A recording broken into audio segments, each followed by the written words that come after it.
We begin the Gemara today on the top of Chavav Amud Aleph, the Mishnah. So this Mishnah is a continuation of the previous Mishnah. Zakta Heilige Mishnah Kulam, and all of the individuals that we spoke about before. So in the Mishnayos before, we spoke about different people that were relying on them to be matir and eshes ish. And because it's a situation that they are the ones that are being matir her, so there's a suspicion now that if they're going to go and get married to this woman, it doesn't look nice. It looks like that they will make this heter only because they wanted to marry her. Right? So the Gemara brought a few examples. One was a chacham that asra neder of a woman on her husband. Another one was a case of a person that delivered a get, and he's the one that says b'fanei nichta b'fanei nechtam. So we're relying on him for the kashas of the get. Another case is a person that comes and says, your husband, I'm testifying that your husband died, or even that I killed him. So again, we're relying on his eidos for her to go and get married. So in all of these cases, we said before that he is not allowed to get married to this woman. So here the Mishnah says that there are certain things that are allowed. So all these individuals, Rashi calls them all with one name. All these people are called the mater, the person that permitted the woman. Shahayu lehem nashim, so they were married themselves. These people were married. Umeisu, and their wife passes away. So then mutaris linasi lehem. Then they will be allowed to go and marry any of these women that they were mater. As long as you were married while you were mater this other woman, so then we say there's not that kind of suspicion that it looks like that you are only doing this in order to be able to get married to this woman. You were married already. The lashon that it says in one of the mefarshim is you had pas pasala. You had your own wife. So the fact that you were mat to someone else, it doesn't look so suspicious. So if later on, Rashi says, la'achar zman, your wife passes away, and now you want to go get married to that woman that you were once mat to before, it doesn't look so suspicious. You're allowed. And also, v'kulon, all of these women that we spoke about, that this person was mater. Shenisu la'cheirim, they first went and got married to someone else. And then, v'nizgarshu, they got divorced, she got divorced, aishenis almanu, or they became an almana, their husband passed away. So also mutaris l'naseh b'hem. It's also going to be allowed for you to go and marry this woman. Because after you were mater, any of these women, it didn't directly happen that you immediately went and married them. They went first and got married to someone else, and then later they were divorced or became an almana. Only then you go and marry her. It doesn't look so suspicious. It's not such a big chashad.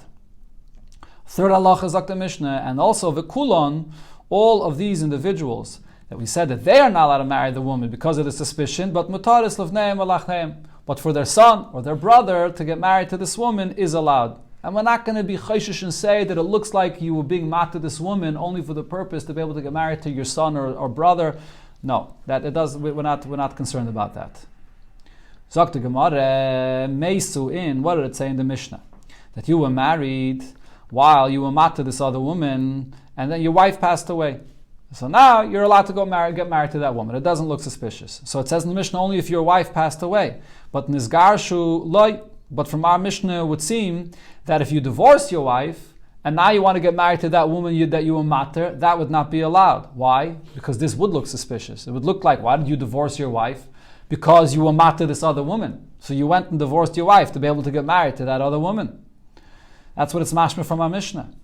Rav Ashi, so Rav Hillel asks Rav Ashi about this, but Vatanya and Abraisa, we learned clearly, Afilin is gar shulai, that if you were married while you were mater another woman, and now you divorced your wife, so still, there's no issue. You're allowed to go get married to that woman. The same like if your wife passed away. So why does it say in our Mishnah only meisu, that if your wife passed away, then you could go get married to that woman that you were mater? Says the Gemara, loy kashya. There's no contradiction here. Why? Ho dahavoi kitota. If it's a case in the Braise, it's speaking about a case where the person already before was fighting with his wife. And therefore the fact that he divorced her, so Rashi says, the pshat in the Gemara is, it doesn't look like you divorced her in order to go get married to that other woman. You already had a plan previously to divorce your wife because of the fact that you were in a fight with her.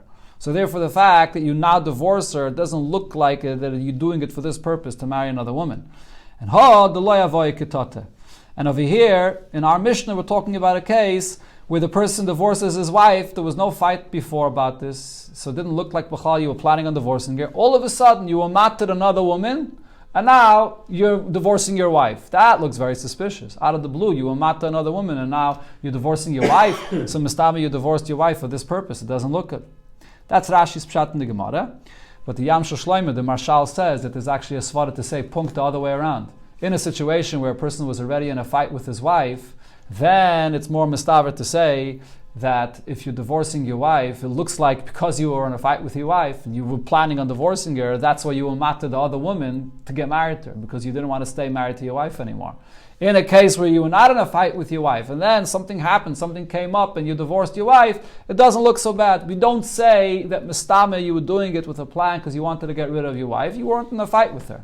So that's sort of an opposite pshat in the Gemara. Another pshat the Gemara says, or if you want, I can tell you, both in the Mishnah and in the Braisa, the case is that the person was not in any fight with his wife. So what's the difference? Why in the Mishnah it says only if your wife passed away, and in the Braisa it says even if you divorced her? It's not a contradiction. In our Mishnah where it says only if your wife passed away, the argil hu, the husband is the one that instigated a fight with her. So if the husband instigated a fight, so he's the one that now was matter another woman, it looks like the reason you instigated this fight is because you want to get married to this other woman that you were just matter. And dargila hi. But in the Braisa, it's speaking about a case that when the person divorced his wife, it's she that instigated the whole fight. You were trying to keep the peace. So therefore it doesn't look like that you were matter the other woman with this purpose to go and get married to her, because you never instigated any fight with your wife. You were happy with her. Weiter, it said in the Mishnah, v'kulon shenisu v'chulu. So that in all of these cases that we mentioned, regarding all these individuals that came and were matter a woman, so if this woman that he was matter went first and got married to someone else, and either she later got divorced, or she became an almana, now you would be allowed to marry her. Because you didn't directly go and marry her, she first married someone else, so it doesn't look so bad at all. So the Gemara, Kosol kedaitoch. So at this point, the Gemara is thinking as follows: Misa amisa v'gerishin agerishin. The case of Misa is also applicable in the case of Misa, and the case of gerishin is also applicable in the case of gerishin. What do these words in the Gemara mean? Going back to the case before, like I said, this Mishnah v'kulam is a continuation to the Mishnah before. So we had two cases before. There were more than two cases, but let's take those two cases that the Gemara is speaking about now over here. One case is when a person came and said, Eidus, that I'm telling you that your husband passed away. He came to say Eidus mace. It's one case. Another case was a person that came to say Eidus, or not Eidus actually, he's bringing the get. He's the one that's bringing the get, and he says Eidus b'fanei nichta b'fanei nechtam, a gerishin. Alright, so the Gemara says, at this point we were thinking Misa a Misa. What that means is, over here in our Mishnah, when it says that any of these women that you were matter got married to someone else, the Mishnah also says two different things that could have happened here.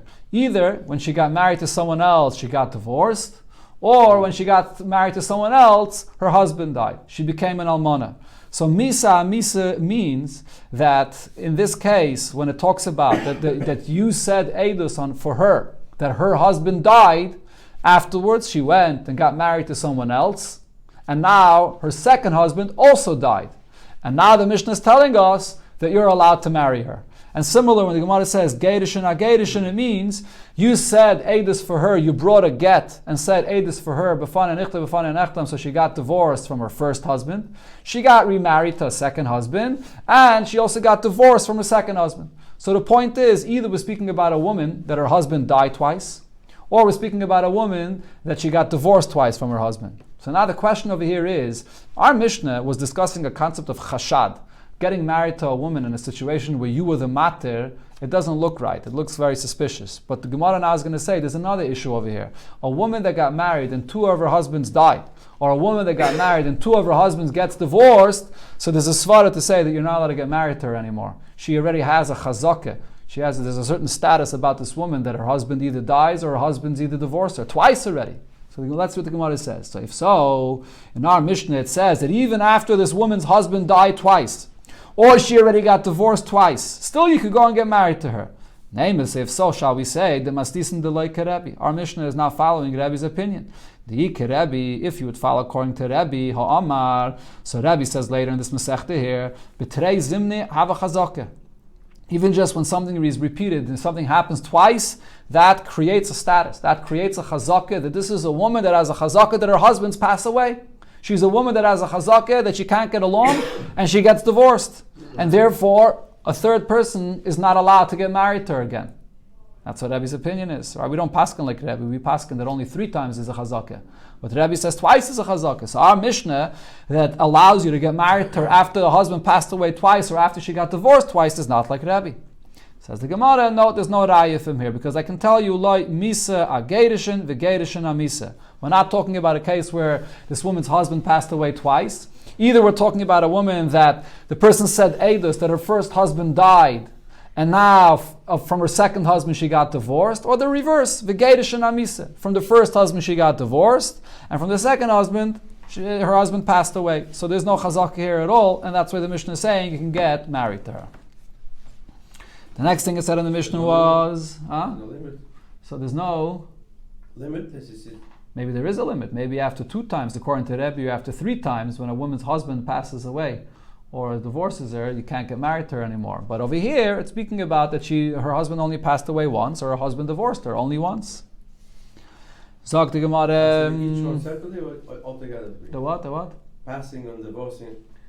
2 and 2, or does the in 1 1? 1-1. The Gemara is saying the pshat here is 1-1. 1-1. Okay. Zok the Gemara v'kulam etarais livneim oilacheyem. That all of these women, so we said that you're the one that we're relying on you to permit her. It doesn't look good if you marry her, but if your son or your brother goes to marry her, it doesn't look bad that we say maybe you were doing this for the purpose of your son or your brother. That we're not chayshish for. But in another place we find a similar thing. We are chayshish for this. What's the difference from this, or the Tanya from this that we learned later in a Braise that says as follows: Hanitan meneisha. If there's a person that there's a rumor, there's a suspicion about her that he had relations with a woman.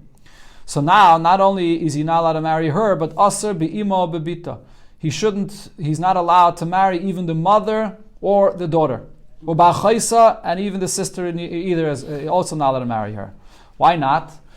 So Rashi here explains, the emphasis is like, minat taida, even if this person actually was mezana with this woman, he had relations with her, you're not usher to marry a mother or any relative of a woman that you had relations with.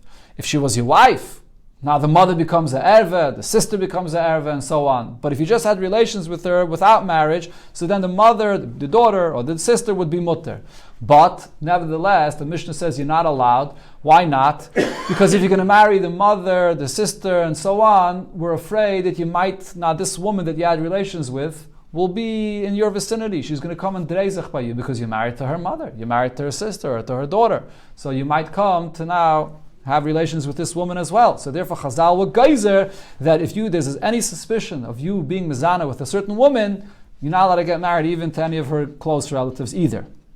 So what's our Gemara's question? We should say the same thing in our Mishnah. That over here, when you're being matter this woman, you shouldn't be allowed to have this woman marry your son or your brother, because now what's going to happen? Your son's going to come to your house with this woman, and we're chayshish that maybe you will only matter her for that reason. So that she'll marry your son, and now this woman is going to be in your house often. The same thing like it says over there regarding the mother of this woman that you were mezana with. Says the Gemara, it's not the same thing. Why not? Noshi legabi noshi shchichan. Women are very much found with their relatives, with their family, by other women. Meaning a woman is more family oriented, and therefore she's going to go back to her mother's house, or she's going to be by her sister's house, she's going to be by her daughter's house. So therefore, if you were mezana with a woman and then you get married to her mother, there actually is a concern that this woman that you were mezana with will come and dreizach near you very often. But gavri legabi gavri lo shchichan. Men to be so family oriented, to always visit by a son to visit always his father, or to visit always his brother, and things like that, they don't visit as much, and therefore we're not concerned that this woman that you're mater is going to be dreingzach by you, going to be in your vicinity. So therefore, in such a case, we're not concerned that you were doing it for this purpose. It's one pshat. Hinami, another pshat as follows. Noshi, when it comes to women, the case that we said over here, that you were mezana with a woman, and now you're going to go get married to the mother, the sister, the daughter. So in such a case, in such a case, if you go and have a relation with this woman, it's not going to answer the wife b'chlal. So therefore, like kapti adadi, so they're not going to be makbid with one another. So what this means is, if a person was mizana with a certain woman, and now he doesn't get married to her, but he gets married to the mother. So if he gets married to the mother, and while he's married to the mother, he goes and has a relation with this woman, it doesn't asa you on your wife. If a person is married to his wife, and he goes and he's mizana with a wife's relative, does that ask you to continue having relations with your wife? No. Obviously, he did an issa, but the point is, his wife is not going to be concerned about this. His wife is not going to have her eyes out to be concerned that maybe this person is also having a relationship with the other woman, because it's not going to ask her on her husband. Again, if you're having a relation with this other relative, so then it's not going to asa you on your wife. So therefore, your wife is not going to be so careful about this, and therefore we're afraid that the person is doing it for this reason. He's marrying the mother, because then it's going to be very easy for him to have a relation with this woman, and your wife, which is the mother, is not going to be so particular about this, because she knows if you have a relation with this other woman, she's not going to become asr on her husband. So that's a serious concern. But on the other hand, though, Gavri, the Asran Shchivasana Adadi. But over here in our Mishnah, what are we speaking about? That you're being matter a woman that's going to get married to your son. That's your son's wife. So if you're going to go and have a relationship with that wife, so now she can't go back to her son. You're going to ask her on your son. So therefore, since it asks her on your son, so Kapti Adadi. So therefore the son is going to be very careful to make sure that you don't have any relationship with her. So therefore, that's something we're not concerned about. The son's going to be very careful about this. It's actually his wife. It's not just a relative of his wife. So over here, you can allow this woman to marry your son. If that's the point there, that the person, if the son in this case, that's getting married to this woman is very careful because it's actually his wife, so what does the Mishnah say? The Mishnah says you're allowed to let this woman to get married to your son or your brother. Why wouldn't it say Ihachi aviv nami? Say the same thing, that this woman could get married even to your father. Why didn't it mention the father? Why did it mention Dafka, the son? Says the Gemara, the answer is Lo mi boya ka'amar. That's not such a big chiddush actually, that you can marry your father. Loi mi baye, needless to say, aviv, that you could allow this woman that you were matter to go and get married to your father. Why? The buzzes bane minei, because a child is embarrassed from a father. If this woman that you were matter is not got married to your father, for you to go and have a relationship with this woman that's your father's wife, that's something you're very embarrassed of. A person is embarrassed from his father. But if you allow this woman to get married to your son, you're not so embarrassed of your son to go and have a relationship with this woman, which is his wife now. So maybe over here there is a shtickle more of a concern that you might have a relationship with her, that you're being matter to get married to your son, and you're not so embarrassed to have a relationship with her while she's married to your son. Kamash Malan, that's what the Mishnah is saying, that no, that we're not concerned. Because, as the Gemara just said before the Svara, when she marries your son, this is your son's wife, he's going to be very careful about this. If you're going to have any relationship with her, she's going to become asr on the son. So therefore, Kamash Malan, then in such a case, if you're not being matter to get married to you yourself, we're not worried about, then it's allowed. Hadran Allah, Keitzad Eisha Zachiv. This is the conclusion of the second Peirik of Masechta Yevamos. Okay, we begin a new Peirik, going back to the halachas of Yibum and Chalitza, and this is a Mishnah that was quoted earlier in the Masechta a couple of times. Sagt the Mishnah, Arba Achim. There were 4 brothers. So you had Reuven, Shimon, Levi, and Yehuda.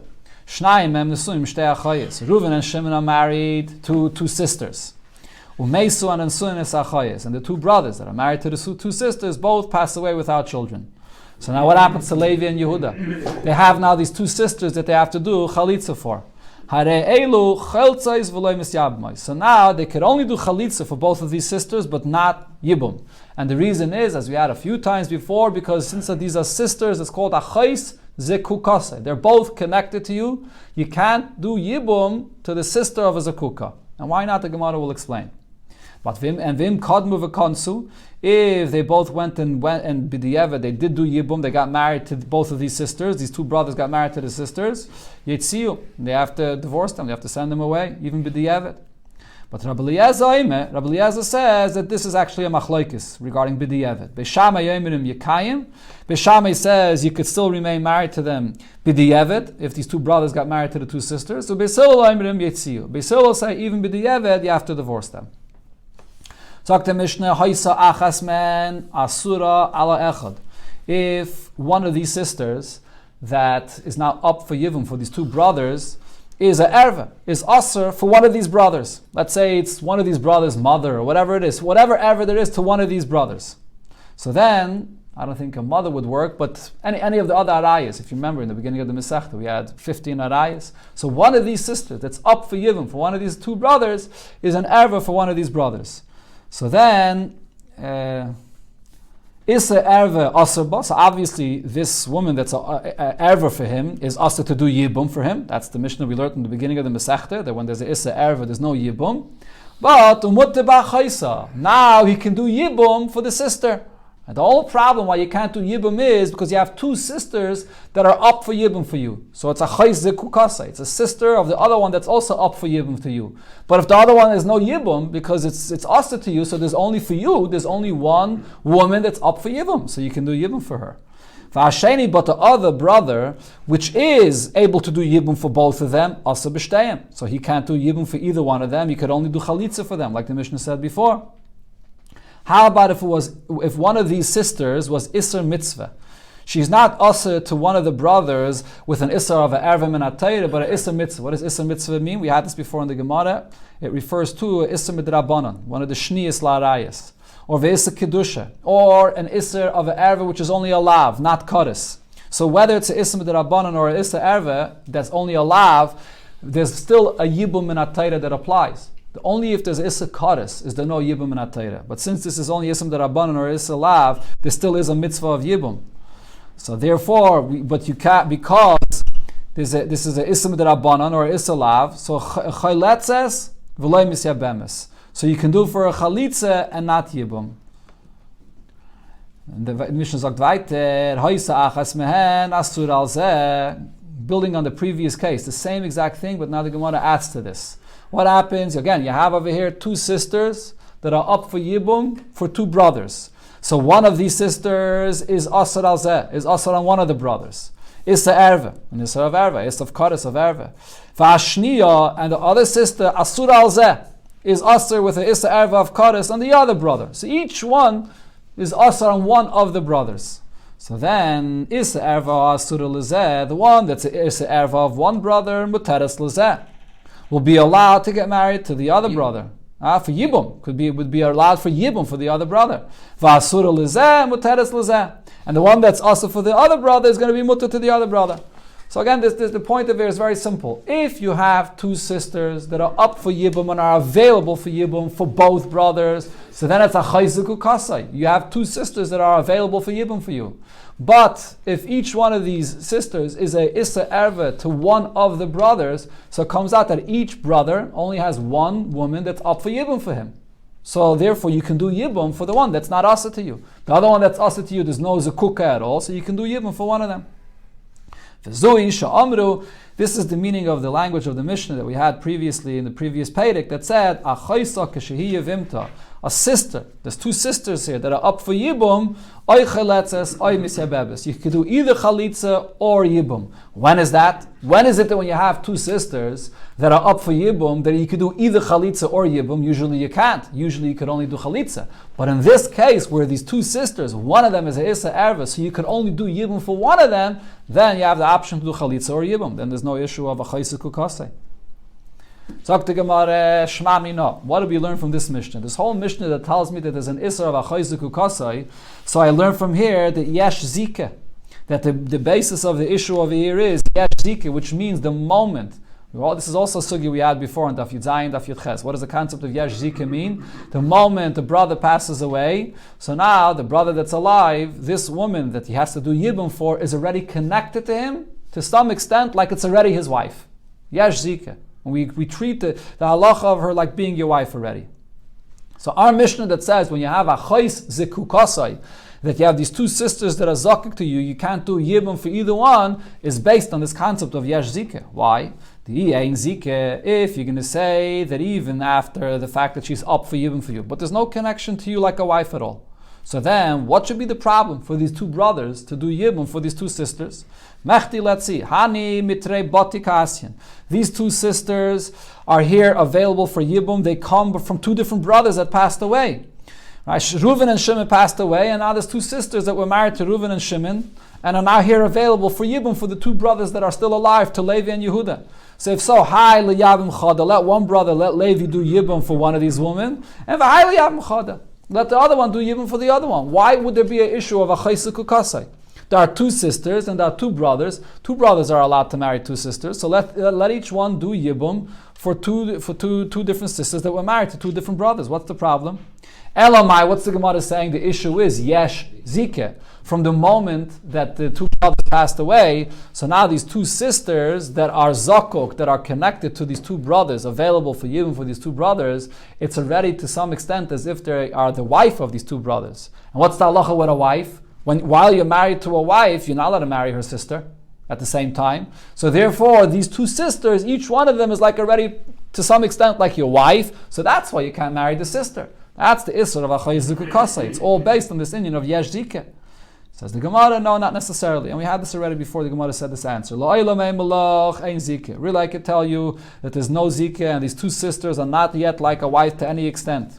So why can't you do Yibum for any of these sisters? Shum de Kasava, because the Tanava Mishnah holds, levatel mitzvahs yivamin. You can't do yibum in a case when there are two sisters, because that would cause that you would be the one that would be mevatel a mitzvah of yibum for the other sister. Why? The Gemara explains, because Dilma, what would happen is, and the miyabim chad, one brother is going to do yibum for one sister. And then what's going to happen? Let the other brother do yibum for the other sister. So everything would be good. But what would happen? Mayis idoch. What happens if the other brother passes away? So now this sister only has you to do yibum for her. And you can't do yibum for her because you're already married to her sister. So that's going to be mevatel the mitzvah of yibum for the second sister. So therefore, the Chachamim said that you do chalitza. You could only do chalitza because over here you're the one that's being mevatel the mitzvah of yibum. Because you married one sister, you're causing now that the second sister will be in a problem that you can't do the mitzvah of Yibum. So therefore, you can't be the one to be mevatel mitzvah of Yibum. So they said the mitzvah of Yibum does not apply in a case that you doing Yibum will bring about the bittul of the Yibum of the second wife. Fragt the Gemara, if that's the whole issue over here, that you being mevatel the mitzvah of the Yibum, yihachi, if so, tlasa nami, why does our Mishnah give an example of a case when there were four brothers? There were two brothers that passed away, and there are two brothers that are still alive, and these two brothers now have to do Yibum for these two sisters. Why are we saying a case of four? You could say the exact same halacha with three brothers. Two brothers passed away, and now one brother is alive and he has to do the mitzvah of Yibum for these two sisters. And you could say the same halacha. This brother is not allowed to do Yibum for one sister because by doing Yibum for one sister, he's now being mevatel the Yibum for the second sister. Because now the second sister can't get married to you. It's your wife's sister. So why would the Mishnah have to say the halacha regarding four brothers? So Rashi explains an important point. Why doesn't the Gemara ask the same question on the mandama that explained that it's all based on Yesh Zike?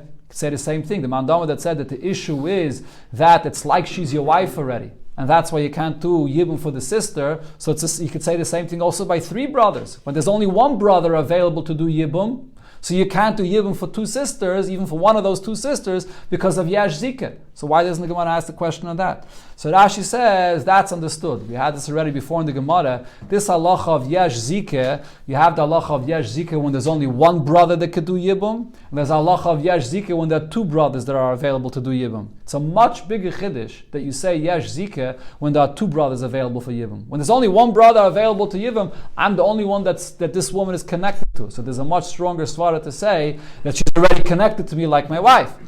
The Mishnah here, it says four brothers, and there's two brothers to do Yibum. Still I say, Yesh Zike, that she's already to some degree like a wife for these two brothers, even though they're both available to do Yibum, and you don't know which brother is going to do Yibum to which one of these sisters. But according to the mandama that says that the point is that you're not allowed to be mevatel the mitzvah of Yibum, what's the nafkamina if it's four or three brothers? Says the Gemara, no, there is a big difference. It's a much bigger chiddush by four brothers. Loimi Baya Kamrina. The Mishnah is saying a bigger chiddush. The case of 3 brothers is not such a big chiddush. Why? Loimi Baya Tlas, needless to say, in a case where there were 3 brothers, and now there's only 1 brother that could do the Yibum, the Vade Batla Mitzvahs Yibum, Yevamin. If he does Yibum for that 1 sister, for sure the second sister can't do Yibum anymore. He's married to her sister and he can't do the Yibum for the second sister. Avul Daled, when there's 4 brothers, which means that there's now 2 brothers that could do Yibum, Lemisa Lechashinan, the only reason that why you would be Mevatel the mitzvah of Yibum is if the other brother would die. There were 2 brothers that were available to do Yibum. So really you do Yibum for 1 wife, the other brother does Yibum for the other wife, and everything is good. It's only a chashash that maybe the second brother will die. So that's a much, maybe I would say you're not chayshish for that. Kamash Malan. So that's our Mishnah is saying a much bigger chiddush that I'm chayshish that the second brother would die. Like the Gemara, so if we see that we're not only chayshish, or when we don't only say that when you are actually mevatel a mitzvah of Yibum, is there a problem? But even when there's a chashash of a second brother that might die, we're also chayshish for that. So if so, chamisha nam, he said the same thing if there were 5 brothers here, and now there were 3 brothers available for Yibum. Maybe I should also say that I would be chayshish that 2 of the brothers might die, and you'll be the only one to do Yibum, and you can't. Says the Gemara, no. Lemisa the trei leichashina. So far, it doesn't go. We're not going to be chayshish that maybe 2 brothers will die, and now you're going to be the only one left to do the mitzvah of Yibum. If there's 1 other brother there, that will chayshish for, not for 2 brothers to die. Sagt the Gemara, Omar Rave or Omar Rabbe Bar Rav Huna Omar Rav. Shalosh achayis. If there were 3 brothers here, 3 sisters that is. There were 3 sisters. Yevamos shenaflu lifnei shnei achin that fell that are now available for Yibum for 2 brothers. So basically, what this means is there were 5 brothers: Reuven, Shimon, Levi, Yehuda, Yisachar. Okay, so Reuven, Shimon, and Levi were married to 3 sisters, and now all 3, Reuven, Shimon, and Levi, passed away, and now Yehuda and Yisachar are still alive, and they are available to do Yibum for these 3 sisters that are here available for Yibum. So the halacha that he said is as follows: Ze chaylitz la'achas. 1 brother will do chalitza for 1 sister. V'zeh chaylitz la'achas. Another brother does chalitza for a second sister. Now v'emtzois, and the middle sister, and Rashi says emtzois doesn't literally mean the middle sister. It means the remaining sister, the 3rd sister, tzricha chalitza mishnayim. She will have to have chalitza from both of them.